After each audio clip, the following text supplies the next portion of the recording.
Hello students. जैसे कि आप जानते हो हमने एक लेसन स्टार्ट किया था जिसका नाम है एनाटॉमी ऑफ फ्लावरिंग प्लांट्स। और इस लेसन के अंदर हमने बहुत सारे पॉइंट्स को कंप्लीट किया है। जैसे कि सबसे पहला जो मेरा वीडियो था उसके अंदर मैंने आपको एक रिवीजन के तौर पे प्लांट के अंदर जितनी भी टिश्यूज आती है उनके बारे में इंफॉर्मेशन दे दिया था। फिर उसके बाद मैंने आपको सिंपल परमानेंट टिश्यूज के बारे में इंफॉर्मेशन दे दिया है, जैसे कि पैरेन्काइमा है, कोलिनकाइमा है एंड स्क्लेरेन्काइमा है। और पिछले लेक्चर में मैंने आपको वैस्कुलर टिश्यूज के बारे में इंफॉर्मेशन दे दिया था, जैसे कि जाइलम कैसी है, फ्लोएम कैसी है, जाइलम का फंक्शन क्या है, फ्लोएम का फंक्शन क्या है, और जाइलम की जो अलग अलग सेल्स है, फ्लोएम की जो अलग अलग सेल्स है, उनके बारे में हमने ऑलरेडी इंफॉर्मेशन गेन किया है। तो यहाँ तक का पार्ट आपको पूरा एनसीईआरटी में से लाइन टू लाइन रीड करना है और इन सारे पॉइंट्स को आपको ध्यान में रखना है। तो ये जो पार्ट हो जाता है ये हो जाता है टिश्यूज के ऊपर, मतलब different types of plant tissues. Now today we will see different types of tissue system in the angiosperms. जैसे कि आप जानते हो कि प्लांट के अंदर अलग अलग टाइप के टिश्यूज है, जैसे कि सिंपल परमानेंट है, कॉम्प्लेक्स परमानेंट है, मेरिस्टेमेटिक टिश्यूज है। मेरिस्टेमेटिक टिश्यू में प्राइमरी है, सेकेंडरी है, बहुत सारी टिश्यूज है प्लांट के अंदर।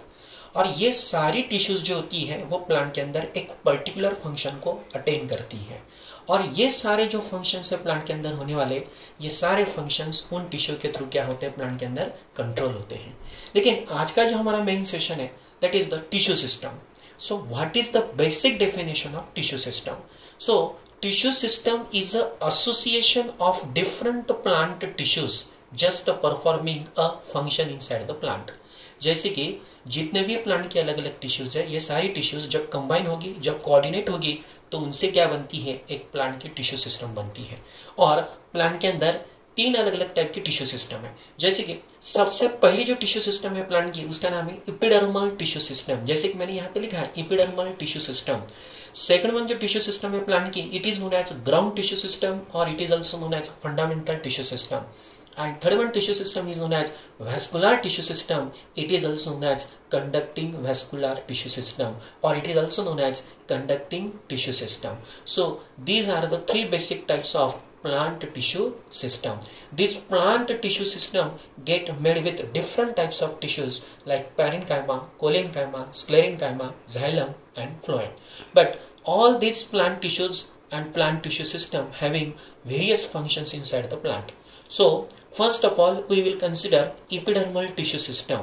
So what is the epidermal tissue system? Epidermal tissue system is known as outermost tissue system of the plant body. जैसे कि epidermal tissue system जो होती है वो प्लांट की एक outermost tissue system होती है जो प्लांट को कवर करती है।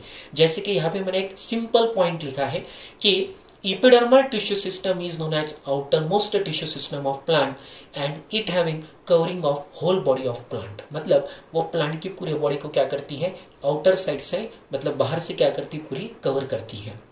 फिर सेकंड वन टिश्यू सिस्टम जो आती है उसको हम कहते हैं ग्राउंड और fundamental tissue system. Ground and fundamental tissue system का जो बेसिक फंक्शन है वो है just to create the internal structures of plant. मतलब प्लांट के जितने भी अलग अलग ऑर्गन्स है, रूट है, स्टेम है, लीव्स है, इनको अंदर से फॉर्म करना, मतलब प्लांट को बेसफुली फॉर्म करना, प्लांट को फंडामेंटली फॉर्म करना, प्लांट का पूरा ग्राउंडिंग करना, प्लांट को सिंथेसाइज करना, प्लांट को पूरा अंदर से मेक करना, ये जो फंक्शन है ये ग्राउंड और फंडामेंटल टिश्यू सिस्टम से कैरी ऑन होता है। और ये जो टिश्यू सिस्टम है ये mainly parenchyma, collenchyma and sclerenchyma से फॉर्म होती है। और तीसरी जो टिश्यू सिस्टम है it is known as vascular tissue system. Vascular tissue system consist with xylem and phloem. अब ये तीनों टिश्यू सिस्टम के फंक्शन अलग अलग है। जैसे कि एपिडर्मल टिश्यू सिस्टम प्रोटेक्शन करता है, प्लांट को बाहर से बनाता है। सेकंड वन ये प्लांट को अंदर से बनाती है। और सबसे लास्ट वाली जो है वैस्कुलर टिश्यू सिस्टम, वो प्लांट के अंदर एक कंडक्शन का काम करती है जिसमें जाइलम एंड फ्लोएम का प्रेजेंस आता है। अब ये जो तीन टिश्यू सिस्टम है इसका बेस क्या है? So all these three tissue system inside the plant are created, are generated on the basis of their structures, on the basis of their location and on the basis of their functions. यानी कि ये तीन tissue system जो form हुई है उसका base क्या है? तो सबसे पहले इनके अलग अलग स्ट्रक्चर्स, सेकंड वन इनकी अलग अलग पोजीशन, पोजीशन का मतलब होता है लोकेशन, वो कहाँ पे है, एक्चुअल उनका लोकेशन कहाँ है, उनकी जगह क्या है। और तीसरा जो है इनके अलग अलग फंक्शंस। तो स्ट्रक्चर्स, लोकेशंस एंड फंक्शंस, ये 3 पॉइंट आपको यहाँ पे ध्यान में रखने हैं। चलो सबसे पहले हम देखते हैं अभी एपिडर्मल टिश्यू सिस्टम को। जैसे कि मैंने पहले आपको बताया है कि एपिडर्मल टिश्यू सिस्टम जो है वो प्लांट के एक आउटर मोस्ट टिश्यू सिस्टम है जो प्लांट को बाहर से कवर करती है। And epidermal tissue system having presence of first of all outer epidermis, second one epidermal appendages. Epidermal appendages consist with root hairs and trichomes, and last one it is the stomata. ये जो 3 है ये epidermal tissue system के अंदर consider किए जाते हैं। सबसे पहला epidermis, दूसरा है epidermal appendages जिसमें root hairs and trichomes आते हैं, और तीसरा जो सेक्शन है वो है स्टोमेटा का। स्टोमेटा का जो पॉइंट है वो उसको हम बाद में देखेंगे। सबसे पहले हम कंप्लीट कर लेते हैं what is mean by epidermis, what is the function of epidermis, what is the location of epidermis, and second one epidermal appendages. So यहाँ पे मैंने कुछ बेसिक पॉइंट्स लिए हैं, और ये जो बेसिक पॉइंट्स मैंने यहाँ पे लिए हैं वो एनसीईआरटी के थ्रू लिए हैं, जैसे कि आप एनसीईआरटी के टेक्स्ट बुक में देख सकते हो। सबसे पहले हम बात करते हैं कि एपिडर्मल टिश्यू सिस्टम का सबसे मेन जो हिस्सा है वो आता है epidermis. So what is the epidermis? Epidermis is known as a single layer. यहाँ पे मैंने लिखा है कि एपिडर्मिस क्या है, एक सिंगल लेयर है, and that single layer is known as outer most layer of plant, and it is made up with parenchymatous cells, यानी कि parenchymatous tissues, and it is the continuous layer. वो जो layer होता है वो number में single है, एक ही लेयर है, लेकिन वो आउटर मोस्ट लेयर है, और वो जो लेयर है वो कंटिन्यूअस है, और वो पैरेन्काइमेटस सेल से क्या होता है, फॉर्म होता है। जैसे कि यहाँ पे मैंने एक रफ स्केच ड्रॉ किया है, और इस रफ स्केच के अंदर मैंने यहाँ पे देखो ये एक स्टेम का पार्ट है, कंसीडर करो, और ये स्टेम के पार्ट के ऊपर मैंने यहाँ पे एक ऐसा सिंगल लेयर सजेस्ट किया है, और ये जो सिंगल लेयर मैंने यहाँ पे सजेस्ट किया है it is the single layer of epidermis. And main thing is that epidermis के अंदर जो भी पैरेन्काइमेटस सेल्स होती हैं उनके अंदर साइटोप्लाज्म का जो प्रेजेंस होता है वो बहुत ही स्मॉल अमाउंट में होता है, एंड सबसे मेन बात उनके अंदर जो वैक्यूल्स होते हैं वो बहुत ही लार्ज होते हैं। लेकिन अगर हमें क्वेश्चन आता है कि एपिडर्मिस का फंक्शन क्या है, सो एपिडर्मिस का फंक्शन है प्रोटेक्शन ऑफ द प्लांट, यानी कि प्लांट को बाहर से प्रोटेक्ट करना, ये एपिडर्मिस का सबसे मेन फंक्शन है। दूसरी बात क्यूटिकल। अब क्यूटिकल क्या है? Cuticle is known as waxy layer. Cuticle क्या है? एक वैक्सी लेयर है, मतलब वो वैक्स से फॉर्म होता है, और वो जो वैक्सी लेयर होता है क्यूटिकल, वो जनरली स्टेम के सरफेस के ऊपर एंड लीव्स के सरफेस के ऊपर हम अपीयर कर सकते हैं। जैसे कि आप जानते हो कि लीव का जो सरफेस होता है बहुत ही स्मूथ होता है, क्योंकि उसके अंदर वैक्स का प्रेजेंस होता है। और सबसे मेन बात आती है कि स्टेम का भी सरफेस क्या होता है, क्यूटिकल से कोटेड होता है। मतलब एपिडर्मिस के बाहर और एक लेयर है जिसको हम कहेंगे क्यूटिकल, लेकिन cuticle is absent in root, मतलब रूट के सरफेस के ऊपर क्यूटिकल नहीं होता। क्यूटिकल कहाँ होता है? स्टेम के सरफेस के ऊपर एंड लीफ के सरफेस के ऊपर। ओके, देन थर्ड वन जो है वो है रूट हेयर्स। अब what are the root hairs? Root hairs हम किनको कहेंगे?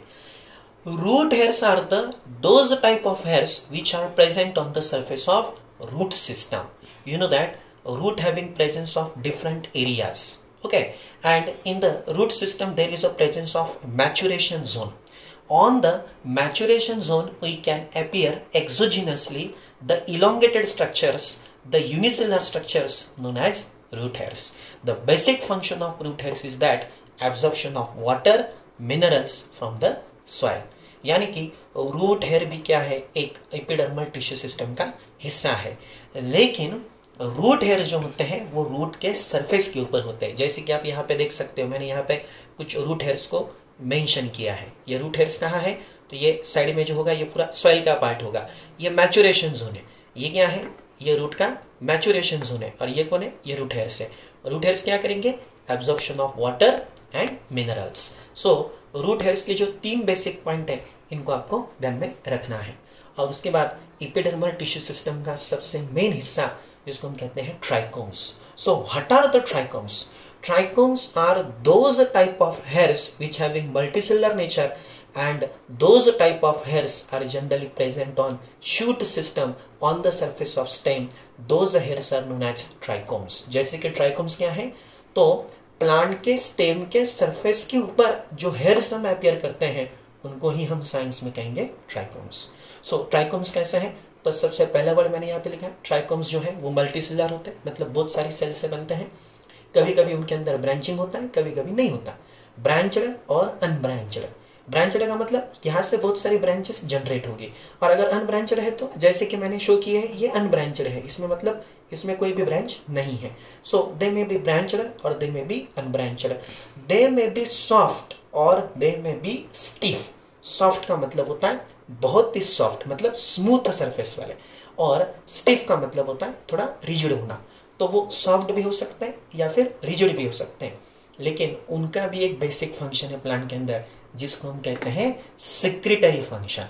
मतलब ट्राइकोम से क्या होता है, कुछ मटेरियल का सिक्रीशन होता है, ठीक है। जैसे कि कुछ म्यूकस टाइप ऑफ मटेरियल हो या कुछ वेस्ट मटेरियल हो, वो ट्राइकोम से रिलीज हो सकते हैं। और ट्राइकोम का एनसीईआरटी के अंदर एक फंक्शन दिया है कि trichomes having function just to prevent the water loss.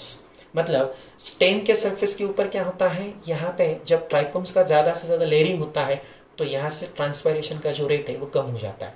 फिर यहाँ पे वाटर का जो लॉस होता है स्टोमेटा के थ्रू वो धीरे धीरे कम होने लगता है, क्योंकि ट्राइकोम्स का जो लेयरिंग है वो वाटर के लॉस को क्या करता है, वहां पे प्रिवेंट करता है।